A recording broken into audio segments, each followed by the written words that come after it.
자, 그럼 먼저 전화 사연 먼저 받아보겠습니다. 시청자님 전화 받았습니다.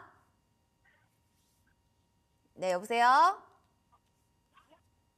여보세요? 네, 통화 지금 괜찮으신 거죠? 네, 시청자님. 좋아요. 안녕하세요. 네, 감사합니다. 어떤 네, 종목 궁금하세요? 저 LNK 바이오요. LNK 바이오메드 네, 바이오고 지금 종목명 매수가 그럼 비중은 어떻게 되시는 거죠? 저 비중은 10%고요. 네. 저 매수가가 6,690원이요. 그러면 지금 수익권 아니세요? 지금 이 종목? 조금이요. 아, 조금이요. 네, 알겠습니다. 더 많이 좀 수익 내고 싶다 이런 마음으로 전화하셨을 것 같은데 네. 제일 궁금한 거 뭐 전망이신 건가요? 목표가 아니면은 뭐 비중 확대 어떤 부분일까요? 요거 FDA 승인 받기 전에 샀는데 이제 호재가 떠가지고 더 사야 되는지 그게 좀 궁금. 아, 알겠습니다. 지금 뭐 그래도 좋은 소식으로 전화를 주신 거니까 한번 저희도 확인을 해 보도록 하겠습니다. FDA의 허가 신청이 났어요. 일 전에 났고 여기에 대해서 조금 더 오를까 말까 뭐 이런 얘기들을 좀 하시는 것 같아요. 좋은 소식이 나면은 주가가 시원하게 갈 때도 있고 어닝 서프라이즈가 나와도 주가가 지지부진할 것도 있고 그러니까 네. 사실은 좋은 일이 있다고 주가가 똑같이 가지는 않더라고요. 비례되는 건 아닌 것 같더라고요. 네, 근데 이 맞습니다. 종목은 어때요? 어떤가요? 네, 일단은 아직은 상승 여력이 좀 남아 있는 것으로 보여지거든요. 음. 이제 그 이유는 아무래도 이제 거래량이겠죠. 거래량 같은 경우에도 지금 말씀하신 이 확장형 케이지와 관련된 이제 블루엑스에 대한 그 FDA 신청 허가 네. 승인이 좀 나게 되면서 이날 거의 상한가에 가까운 상승을 좀 보여줬거든요. 그래서 상한가를 잠시 찍었다가 한 30원 정도 밀려서 마감을 했는데 지금 이때 거래량을 한번 보시게 되면은 그래도 400만 주가 넘는 440만 주 정도가 거래가 발생을 했거든요. 그런데 그 이후로 좀 조정을 보여주고는 있는데 아직까지는 뭐 크게 눈에 띄는 거래량이 나타나지는 않은 상황입니다. 그래서 들어왔었던 물량이 다 빠져나간 것으로 좀 보여지지는 않는 상황이고 근데 이제 다만 지금 시장 상황이 조금 어지럽다 보니까 시장이 조금만 위축이 되면 이렇게 크게 상승이 나왔었던 종목들이 좀 급락하는 경우들이 좀 발생을 하고 있거든요. 네네. 그래서 지금 일단은 시장 충격을 좀 받았다라고 좀 보여지고 근데 지금 7,300원 구간에서 보시면은 오늘도 거래량이 6만 5천 주밖에 발생을 하지 않았어요. 전일 대비해서도 뭐 36% 정도밖에 거래량이 발생하지 않았다라는 점으로 봤을 때 일단은 매도세가 좀 진정이 됐다라고 좀 볼 수가 있는 부분입니다. 그래서 추가적으로 좀 보자면은 이전 고점 구간을 좀 지켜주고 있는 상황이기 때문에 여기서 어느 정도 하방 경직을 좀 보여준다 혹은 저점을 잡고 이제 N자형 패턴을 좀 그려주는지 그런 것들을 좀 지켜봐야 될 것 같거든요. 그래서 지금 뭐 여전히 제약바이오 물론 제약바이오 가운데서도 지금 등락이 뭐 일희일비가 계속적으로 이어지고 있는 상황인데 여전히 그래도 재료가 좀 붙어 있는 기업들 같은 경우에 혹은 추가적인 기대감을 좀 가지고 있는 기업들 같은 경우에는 갑자기 또 수급이 들어오면서 이전 고점 구간까지 혹은 뭐 고점을 돌파하는 흐름도 계속적으로 나타나고 있는 상황이거든요.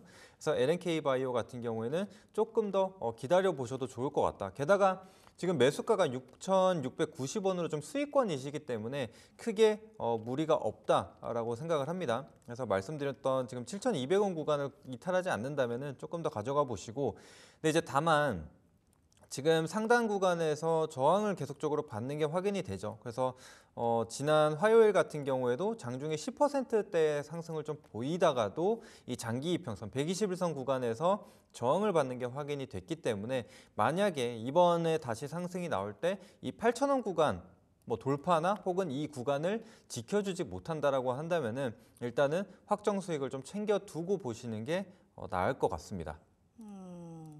확정 수익을 좀 챙겨두고 가는 게 좋을 것 같고 N자형 파동이거든요. 지금 N자형 파동 잘 지켜주는지도 확인을 해보시기 바라겠습니다. 자, 감사합니다. 네, 이렇게 해서 전화 상담 저희 마무리하도록 하겠습니다. 지금 상품에 대한 또 선물을 얘기해 주셨는데요. 저희 지금 전화 주신 분께서는 오후 2시 070으로 전화 제작진 갈 겁니다. 전화 받아주시면 선물 저희가 증정하도록 하겠습니다. 자, 문자 상담도 좀 받아볼게요. 1738번님이 미래에셋 증권 얘기를 해주셨는데 7,410원에 20%. IS 잔고가 지금 굉장히 많이 넘어섰다, 늘어났다. 3조 5천억 원이면은 규모가 굉장히 큰데 요즘 들어서 국내 시장도 안 하고 다 미국으로 좀 자금을 이탈하는 상황도 많고 IS 잔고도 많이 만들고 그러니까 진짜 지금 시장이 안 좋다 이런 거를 좀 한 번에 알 수가 있는 것 같은데 그럴수록 증권주는 그래도 나쁘지는 않은 상황이에요. 네, 맞아요. 그렇죠? 또 어떻게 보시는지 좀 궁금해요. 증권 섹터는 뭐 하반기까지 끌고 가도 되는 건지 내년까지도 좀 좋은 건지 이런 것도 좀 알려주시면 좋겠네요. 네, 그래도 지금 다행인 건 사실 원래 증권주라고 한다면은 시장 흐름에 따라서 주가 흐름을 같이 했거든요. 그래서 시장이 좋으면은 같이 올라가고 시장이 뭐 하락장일 경우에는 증권주들도 좀 같이 빠지는 그런 부분들이 있었는데 지금은 그래도 이 밸류업 프로젝트라는 기대감으로 그리고 실질적으로 좀 주주환원 정책이 계속적으로 좀 발표가 되게 됨에 따라서 주가가 굉장히 좋은 흐름을 이어가고 있는 상황입니다. 그래서 미래에셋증권 같은 경우에도 얼마 전에 자사주 매입과 소각을 또 발표를 하기도 했고 또 향후 30년까지 1조 원에 달하는 지금 그런 정책을 좀 발표를 했기 때문에 지금 여전히 좀 기대감은 좀 남아 있다라고 좀 보시면 될 것 같고요. 그다음에 추가적으로 이제 실적을 한번 좀 보면서 말씀을 드릴 텐데. 자, 일단 실적을 보시게 되면은 지난해 대비해서 굉장히 좀 좋아지는 흐름들이 확인이 되고 있죠. 지난해 같은 경우에는 영업이익이 뭐 5,200억 수준이었는데 올해는 그래도 1조 원을 좀 돌파하는 그런 흐름들이 나타납니다. 게다가 이제 앞으로 이 실적에 대한 좀 개선세가 좀 기대가 되는 부분은 사실 실적이 굉장히 좀 안 좋았었던 부분에 대해서 얘기를 하자면 미국 산업용 이 부동산에 좀 투자를 했었거든요. 네.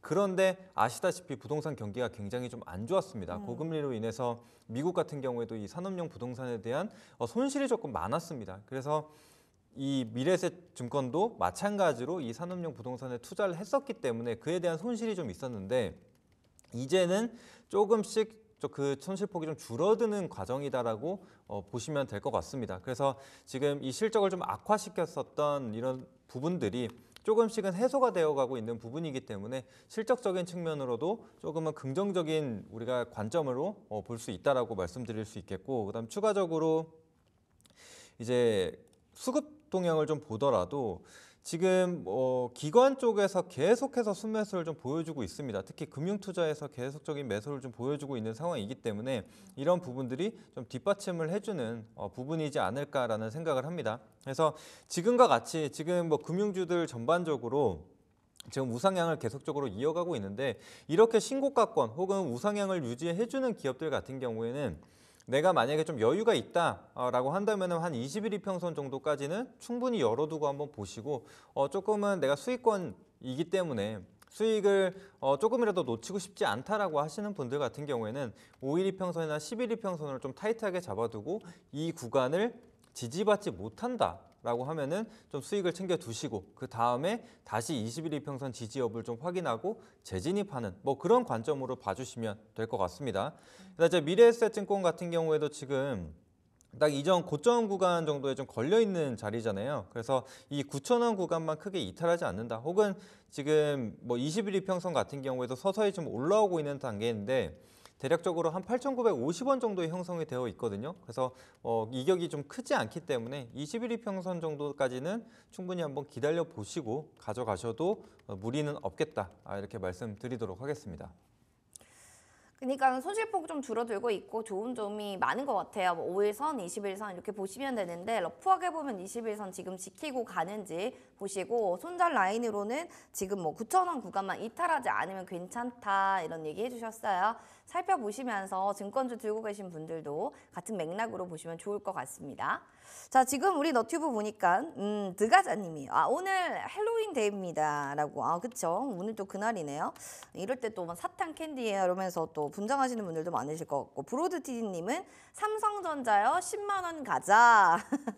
어제 저희가 되게 재밌고 또 열심히 삼성전자 얘기를 했는데 실적 발표가 나오고 난 뒤 그래도 좀 무난하게 잘 지켜주는데 살짝 좀 얘기를 나눠볼까요? 삼성전자 네. 얘기들이 있으니까 오늘 발표 나오고 그래도 좀 잘 지켜주는 모습들을 보여주네요. 네. 어떤 거에 조금 이렇게 반응을 했었을까요? 이런 부분들을 봤을 때. 네, 아무래도 이 HBM에 대한 기대감이 가장 큰 걸로 좀 보여지기는 하거든요. 그래서 물론 지금 뭐 파운드리나 이쪽에서는 좀 부진한 모습을 보여줬으나 네. 그래도 이런 부분들을 지금 메모리 사업 부문에서 어느 정도 상쇄를 좀 시켜줬거든요. 게다가 실제로 뭐 HBM 같은 경우에도 물론 이 HBM3에 대한 부분을 조금 뒤처진 부분은 있지만 그럼에도 불구하고 이 종합적으로 좀 봤을 때 HBM에 대한 매출은 좀 증가하는 게 확인이 됐거든요. 그래서 현재로서는 이 총 매출 비중의 한 10% 정도밖에 차지를 하지 않는데 네. 이제 HBM3E까지도 이제 공급을 하게 되면서 이 총 매출 비중이 뭐 50%까지 늘어날 수도 있다. 뭐 이런 얘기를 좀 하기도 했거든요. 그래서 지금 삼성전자에 대한 주가를 압박했었던 가장 큰 이유가 어떻게 보면 HBM이라고 생각을 해요. 네. 그래서 SK 하이닉스 대비 좀 기술력이 좀 뒤처진 그런 부분이 있었다. 그다음에 이제 HBM3E에 대한 그러니까 이제 다음 세대에 대한 이 공급에 대한 불안감도 좀 남아 있다 보니까 주가의 하방 압력을 계속 줬었는데 지금 콩콜에서 그런 얘기를 했죠. 이제 어느 정도 유의미한 이 퀄테스트 진전이 좀 있었다. 라고 좀 발표가 되게 되면서 지난번에 이 조건부 승인과 더해서 이번에 이 HBM 공급에 대한 기대감이 조금 더 주가를 좀 살려줬다라고 보면 될 것 같습니다. 그래서 어떻게 보면 주가를 계속적으로 눌러왔었던 그런 악재들이 적어도 하나라도 해소가 된다라면은 당연히 이렇게 반등이 만들어지는 게 맞다라고 생각을 네. 하거든요. 그래서 그런 부분을 좀 생각을 해주시고 근데 조금 아쉬운 건 아직까지는 확실하게 퀄테스트가 통과가 된 거는 아니기 때문에 이 부분을 조금 기다려볼 필요는 있을 것 같습니다. 기다릴 필요는 좀 있다. 네. 지금 얘기해 주시면서 메모리 사업 부분에서 이런 부분들이 좀 상쇄를 잘 시켜주기 때문에 HBM 매출 증가하는 것으로 좀 보인다. 기술력에 대한 또 주가 하방 압력은 여기까지 더 이상 올라갈 일만 남았다. 이렇게 좀 보시는 것 같아요. 지금 보니까 브로드 TD님이 또 이런 질문이 있어서 하나만 좀 들어가 볼까요? 미래셋 벤처 투자 지금 4,444에 2% 숫자가 끌려서 들어간 종목입니다. 벤처 투자를 어떻게 생각하는지. 그럼 이제 벤처 투자에 대한 좀 이야기만 짧게 좀 해주시면 좋을 것 같아요. 네, 벤처 투자 같은 경우에는 물론 이제 실적이 조금은 나아지고 있는 부분들이 확인이 되고 있거든요. 그래서 또 이제 벤처 투자 같은 경우에는 역시나 좀 시장 상황이 좀 좋아야 그쵸. 마찬가지로 좀 수혜를 좀 볼 수 있는 부분이기 때문에 일단 그런 부분을 좀 기다려 보셔야 될 것 같아요. 게다가 이제 또 금리 인하가 되는 부분이 있으면은 아무래도 이 비용적인 측면 혹은 자금 조달에 대한 측면으로 봤을 때 조금 더 우호적인 환경이 형성이 될 수가 있기 때문에 일단 그런 부분을 좀 지켜봐야 될 것 같다. 근데 이제 다만 지금 주가 자체가 뭐 굉장히 좀 좋은 상황이 아니고 또 특히나 지금 보시면은 거래량 없이 역시나 지금 우하향 흐름을 좀 보여주고 있기 때문에 일단은 이전 저점 구간 뭐 4,500원 구간이라고 좀 볼 수가 있겠죠. 그래서 4,500원 구간에서 계속적인 하방 경직을 좀 보이면서 이 구간을 터치하면 뭐 살짝 이탈하더라도 좀 빠르게 회복되는 그런 흐름들이 나타났기 때문에 이 구간을 확실하게 좀 지켜줄 필요가 있다라고 좀 생각을 합니다. 그래서 여전히 지금 거래량 없이 빠진다라는 거는 시장에서 그만큼 좀 소외가 되고 있다라고 좀 보시면 될 것 같거든요. 그래서 또 이런 유의미한 지지 라인을 이탈하게 될 경우에는 또 기다렸던 사람들, 그래서 4,500원만 버티자라고 했던 사람들이 또 이탈이 나올 수가 있는 부분이라서 그런 점들 좀 같이 체크하고 가시면 될 것 같습니다. 알겠습니다. 일단 뭐 비용적인 측면들도 좀 봐야 될 것 같고 시장에서 좀 소외를 지금 벤처 투자 쪽은 받고 있다고 합니다. 그래서 소외받지 않는 쪽으로 해서 보시는 게 좋을 것 같아요. 이런 부분들도 체크를 좀 해주시기 바랍니다. 자, 그럼 이어서 1608번님의 메디톡스도 살펴보도록 하겠습니다. 지금 보니까 10% 비중이고 20만 원이에요 라고 했는데 히알루론산 필러가 지금 2종이 UAE 허가를 받았다라고 합니다. 뭐 이렇게 또 필러 쪽으로도 메디톡스가 열심히 좀 일을 하고 있는 상황이고 또 긍정적인 거는 허가 받았다, 뭐 신약 나왔다, 뭐 이런 거 하면은 주가에서도 반영이 우리가 원래 되잖아요. 종목들 보면 오늘도 역시 좀 소폭으로 좀 오르고는 있습니다. 평단가까지 올라가려면 뭐 더 많은 퍼포먼스가 있어야 될 것 같기는 하지만 지금까지의 현 시점은 좀 어떻게 보세요? 네, 사실 지금 뭐 보톡스나 필러 시장은 굉장히 좀 좋은 상황이거든요. 그래서 관련주들 보게 되면 솔직히 뭐 파마 리서치나 뭐 휴젤 이런 기업들은 보면은 죄다 신고가를 지금 달리고 있는 상황이에요. 그런데 이제 메디톡스는 조금 아쉬운 부분이 아무래도 이 소송 비용에 대한 부담이 조금 크다라고 보시면 될 것 같습니다. 그래서 지금 실적을 잠깐 좀 보게 되면은 사실 실적이 뭐 나쁘지 않았어요. 특히 매출액 같은 경우에도 2천억대를 좀 회복하는 그런 모습들이 나타났는데 올해 좀 분기로 좀 쪼개보자면은 1분기에는 또 적자를 기록을 하기도 했죠. 이런 것들이 결국에는 다 이 소송 비용으로 인한 이 악화다라고 좀 보시면 될 것 같거든요. 그래서 지금 같은 경우에도 영업이익은 굉장히 좀 좋다라고 예상이 되고 있지만 역시나 지금 소송이 계속 진행 중이거든요. 또 뭐 대웅제약과도 진행 중이고 또 휴젤 같은 경우에도 지금 미국에서는 휴젤이 승소를 하기도 했죠. 네. 그런데 이제 국내로 또 가져와서 또다시 추가적인 소송을 할 수도 있는 그런 가능성이 좀 남아 있기 때문에 일단은 실적적인 측면보다는 이런 뭐 법적인 문제가 좀 조속히 해결이 돼야 이 주가가 좀 회복할 수 있다라고 보시는 게 맞을 것 같거든요. 그래서 일단은 메디톡스가 좀 다른 기업들과 좀 주가 방향이 다른 이유가 거기에 있다라고 좀 보시면 될 것 같습니다. 그래서 뭐 소송 비용이 막 500억씩 들어가기 때문에 지금 영업이익을 좀 보더라도 뭐 100억대, 500억대 이렇게 있기 때문에 사실상 이 지금 영업이익에서 나왔던 금액들이 전부 다 소송 비용으로 들어간다라고 좀 봐도 무방한 상황이거든요. 그래서 그 비용들이 좀 상당히 좀 부담스럽다라는 것을 좀 기억을 해두시고 보시면 될 것 같습니다. 그래서 일단은 좀 남아 있기 때문에 주가가 좀 이렇게 좀 하방 압력을 좀 주는, 그러니까 상승을 하지 못하는 좀 제한적인 움직임이 나타날 수 있다라는 것을 좀 참고하고 보시면 되겠고, 근데 사실 이 부분만 좀 해소가 된다면은 메디톡스도 충분히 추가적인 상승이 나올 수 있다라고 생각을 하거든요. 그래서 지금 메디톡스가 한 20만 원 구간에 지금 잡으셨는데 만약에 지금 주가 상승이 좀 나온다라고 했을 때 이 법적인 리스크가 여전히 남아있음에도 불구하고 20만 원 구간까지 올라온다라고 한다면 충분히 더 상승이 나올 수 있다라고 생각을 하니까 좀 더 가져가 보시고, 그런데 이제 그러지 못하고 계속해서 좀 지지부진한 흐름이 이어진다라고 한다면은 사실 이 투자 기간이 좀 길어질 수가 있는 부분이거든요. 그래서 그래도 비중이 10%시기 때문에 충분히 가져갈 수 있는 비중이라고 생각을 하기 때문에 충분히 기다렸다가 이런 뭐 법적인 부분이 좀 해소가 됐을 때, 악재가 해소가 됐을 때 그때 조금 더 비중을 태우셔서 이 투자 기간이 좀 길어졌던 것을 좀 보상받는 그런 관점으로 보시는 게 어떨까 싶습니다.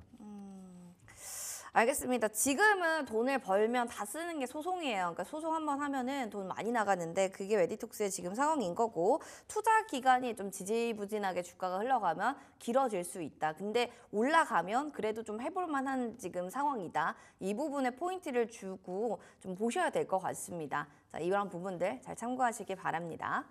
다음으로 좀 전화 문자 저희가 하나씩 지금 받고 있는데, 여러분들 오늘 호진 전문가님과는 대화할 수 있는 종목 상담의 마지막 시간입니다. 이 귀한 시간 잘 이용해 보시면 좋을 것 같습니다. 전화 남겨주세요. 026958-9082번, 026958-9083번이고요.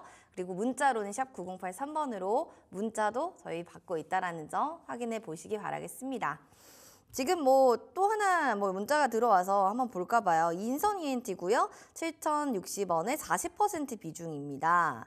이라는 얘기를 해주셨어요. 손실권에 있고, 근데 사실 저는 이런 생각이 들어요. 이제 요즘에는 기후에 대한 게 돈이 든단 말이에요. 그리고 네. 많은 전 세계에서 기후에 대한 얘기가 예민하게 작용을 하다 보니까 이제 기후 환경이 좀 강화되게 되면, 규제도 강화되면 인선 ENT 같은 종목들은 더 활개를 치고 더 잘 갈 수밖에 없지 않을까. 저는 이런 생각을 좀 하는데, 앞으로의 또 인선 ENT에 대한 전망 한번 얘기해 주시겠어요?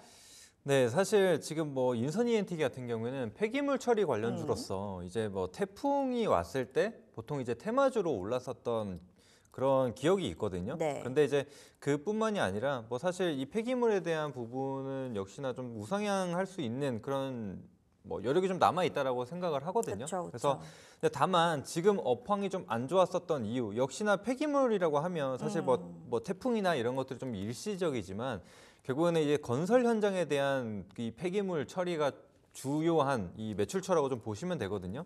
근데 아시겠지만 최근에는 이 부동산 업황이 좀 안 좋았다 보니까 지금 투자가 많이 이루어지지 않았어요. 그러다 보니 당연히 폐기물도 그만큼 안 나왔겠죠. 그래서 이런 부분이 좀 밀리다 보니까 인선 ENT 같은 경우에도 21년도에 신고가를 경신한 이후에 계속적으로 지금 하락을 좀 보여주고 있었다라고 생각을 하시면 될 것 같고, 근데 이제는 뭐 건설 업황에 대한 기대감이 조금씩은 좀 살아나고 있는 부분이고, 또 이제 저금리로 가게 될 경우에는 이제 부동산에 대한 투자들도 조금 늘어날 수 있는 부분이라고 생각을 합니다. 그래서 일단은 지금은 조금 기다려봐야 되는 시간이다라고 생각을 합니다. 그렇게 되면은 사실 인선 ENT 같은 경우에도 주가의 변동성이 좀 굉장히 컸었던 좀 탄력이 큰 그런 기업이라고 좀 볼 수가 있거든요.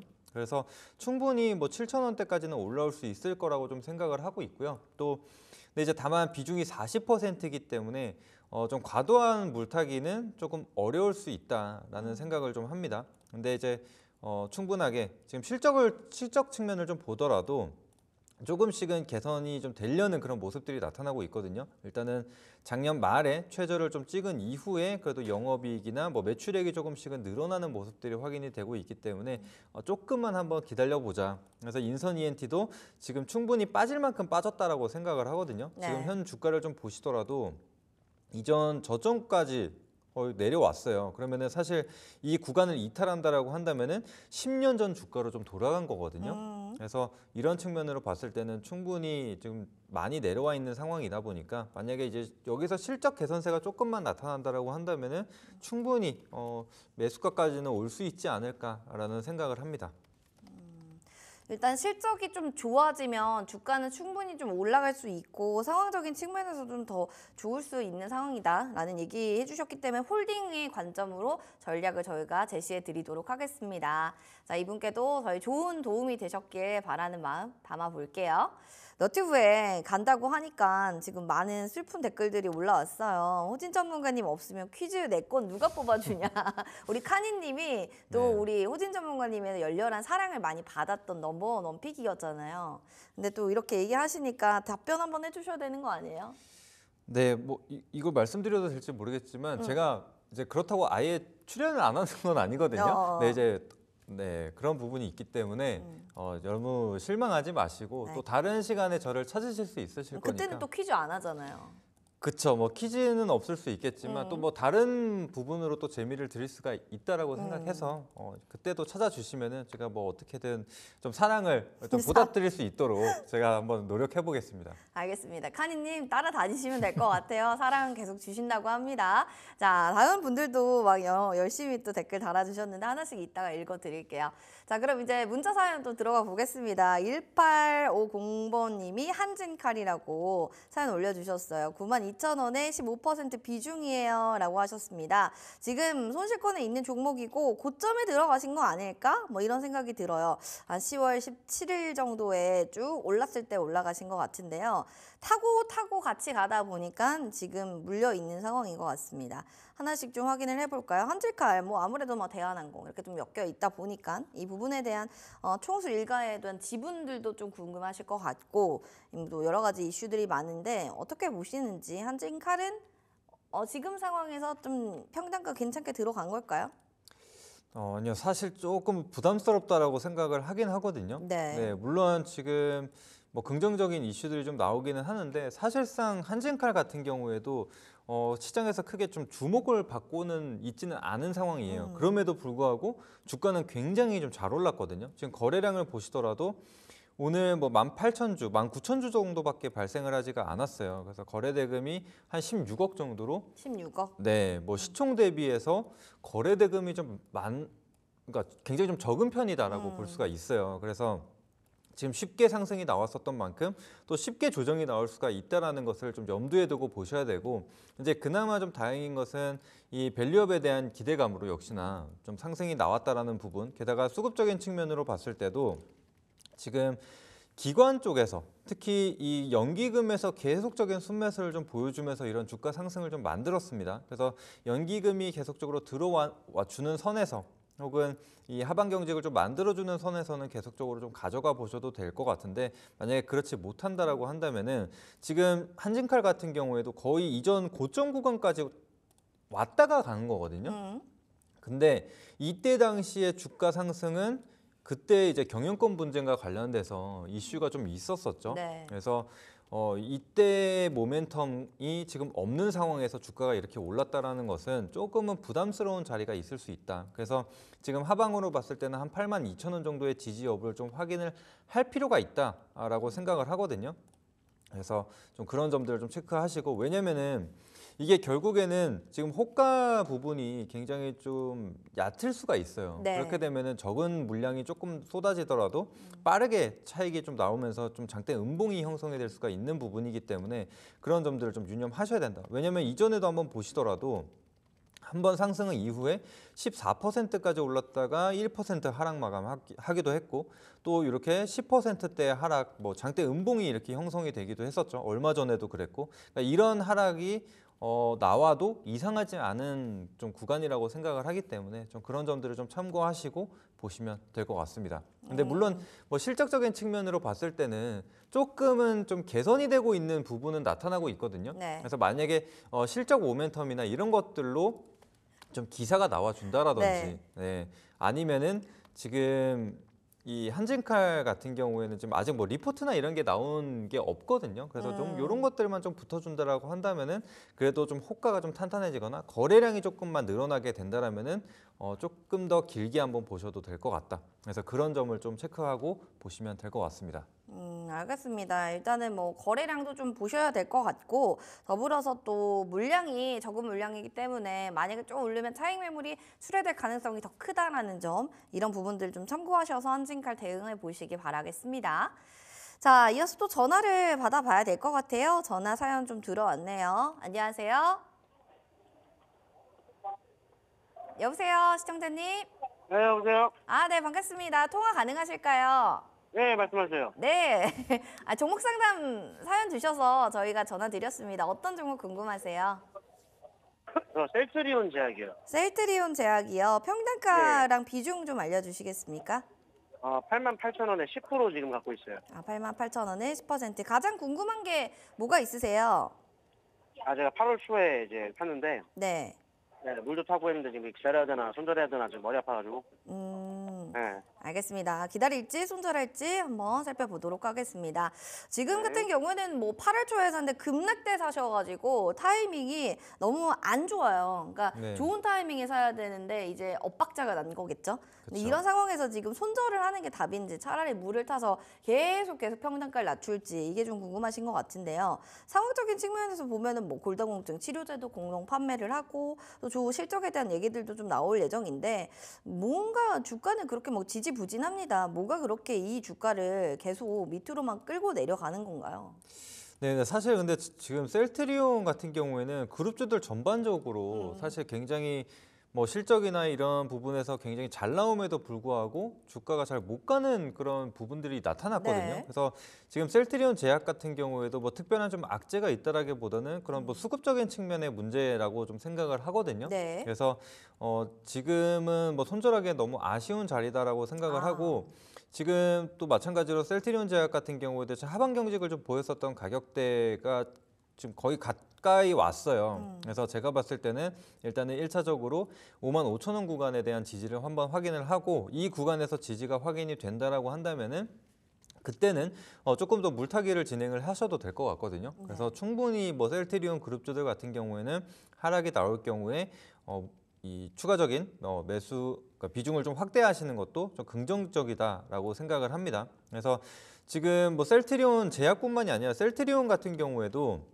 뭐 지금 최대 실적, 그다음에 뭐 삼성바이오로직스 못지않게 지금 실적이 잘 나올 부분이 지금 예상이 되고 있는 상황인데 그럼에도 불구하고 좀 주가는 계속 좀 지지부진한 흐름이 나타나고 있거든요. 그래서 제가 봤을 때 이거는 시장에 대한 좀 부분이라고 생각을 합니다. 그래서 충분히 뭐 셀트리온 그룹주들 같은 경우에는 반등 가능성이 충분히 열려 있다라고 보기 때문에 조금 더 긴 호흡으로 좀 봐주시면 될 것 같아요. 그래서 셀트리온 제약 같은 경우에도 마찬가지입니다. 지금 아직까지는 눈에 띄는 뭐 거래량이 나타나지 않고 계속 우하향을 만들어가는 것을 볼 수가 있죠. 근데 어느 정도 하방 경직이 좀 나타나는 구간에서 이 거래량이 좀 늘어나는 게 좀 확인이 된다라고 한다면은 그때 한번 진행을 해보시는 게 좋을 것 같습니다. 그래서 적어도 한 100만 주 정도의 거래량은 좀 발생을 해야 좀 유의미하다라고 볼 수 있을 것 같거든요. 네. 그래서 그런 점들 같이 체크하고 보시면 될 것 같습니다.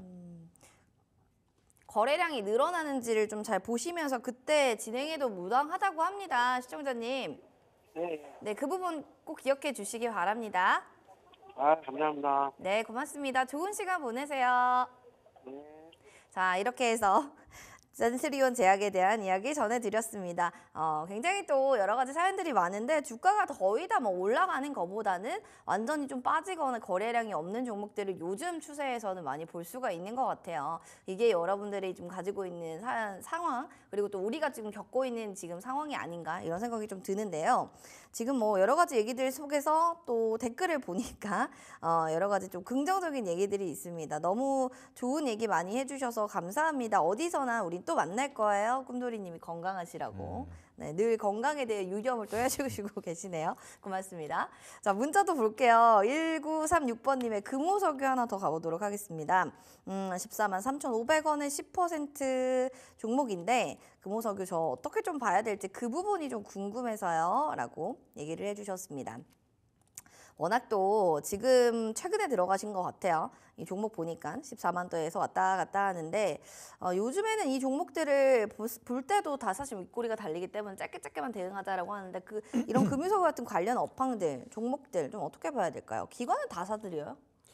네, 맞습니다. 근데 이제 조금 안타까운 점은 사실 금호석유 같은 경우에는 이제 좀 우량한 기업임에도 불구하고 최근 들어서는 좀 테마주 성향을 좀 보이는 경향이 있거든요. 그래서 아시겠지만 중동 지정학적 리스크와 관련돼서 지금 유가가 상승을 하다가 최근 들어서는 좀 우려가 좀 완화가 됐죠. 그러다 보니까 이 유가 하락과 함께 주가도 좀 같이 빠지고 있는 그런 상황이라고 좀 보시면 될 것 같은데요.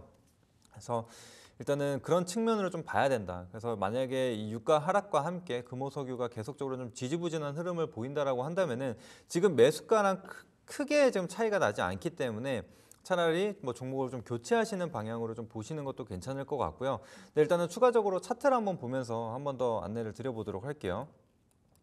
자, 일단은 금호석유의 최근 차트 흐름을 한번 보시게 되면은 그래도 상승 채널을 형성을 해두고 지금 우상향하는 흐름은 나타나고 있어요. 그래서 만약에 추가적인 조정이 나왔다가 13만 5천 원 구간에서 지지를 받게 된다라고 한다면은 다시 한 번 더 반등이 나올 수가 있으니까 그 점은 참고하고 보시면 되겠고, 근데 만약에 추가적인 상승이 나오더라도 역시나 이 상승 채널 상한선 구간에서 계속적인 저항이 좀 나타났기 때문에 그 구간까지 올라온다면은 우리는 좀 수익을 챙겨간다 이렇게 보시면 될 것 같고, 그래서 지금 한 5차례 정도 지지가 확인이 됐기 때문에 만약에 반복적인 매매 관점으로 보셔도 될 것 같거든요. 그래서 만약에 없으신 분들이라면 뭐 이 13만 5천 원 구간에서 지지를 받아준다라고 한다면은 뭐 단기 관점으로 좀 접근을 해서 기술적 반등이 좀 나와줄 때 좀 수익을 챙겨가고 이렇게 좀 봐주시면 될 것 같고, 그다음에 이제 내년이 사실 좀 중요한 부분이죠. 그래서 경기 부양에 대한 부분이 지금 이제 예상이 되고 있는데, 사실 뭐 중국 같은 경우에도 경기 부양에 대해서 계속적으로 좀 얘기를 했지만 실제로 어느 정도 이어질지는 아직은 좀 확신이 없는 상황이거든요. 그래서 일단은 그 부분을 참고해 주시고, 또 추가적으로 이제 미 대선 이후에 이제 보통은 이제 경기 부양을 위해서 그런 정책을 좀 내세울 거거든요. 네. 특히나 이 경기 부양을 위해서는 항상 또 언급이 되는 게 인프라 투자예요. 그렇게 된다면은 당연히 이 석유에 대한 수요도 좀 올라갈 수밖에 없는 부분이기 때문에 그런 것들이 좀 확인이 된다라고 한다면은 충분히 상승이 나올 수 있는 부분이라고 생각을 하거든요. 그래서 그런 부분을 내가 만약에 중장기적인 관점으로 좀 보겠다라고 하신다면은 그런 경기 부양 정책, 인프라에 대한 투자. 왜냐하면 지금 트럼프 후보든 해리스 후보든 모두 다 이 인프라 투자에 대해서는 지금 가져가는 부분이거든요. 그래서 그때까지 한번 기다려 보신다라고 가져가셔도 되고, 근데 만약에 내가 처음부터 애초에 이 금호석유를 진입할 때부터 나는 단기 관점으로 접근을 했다라고 한다면은 아까 말씀드린 뭐 가격선 안에서 확실하게 대응을 하시는 것을 권장드리도록 하겠습니다. 알겠습니다. 지금 뭐 금호석유에 대한 얘기들을 좀 해주셨지만 일단은 또 이런 부분들에 대한 것들은 주가가 좀 반영을 해서 올라가야 되는데 그 부분이 조금 아쉽다 이런 얘기를 좀 나눠주셨거든요. 여긴 좀 참고해 주셔야 될 것 같습니다.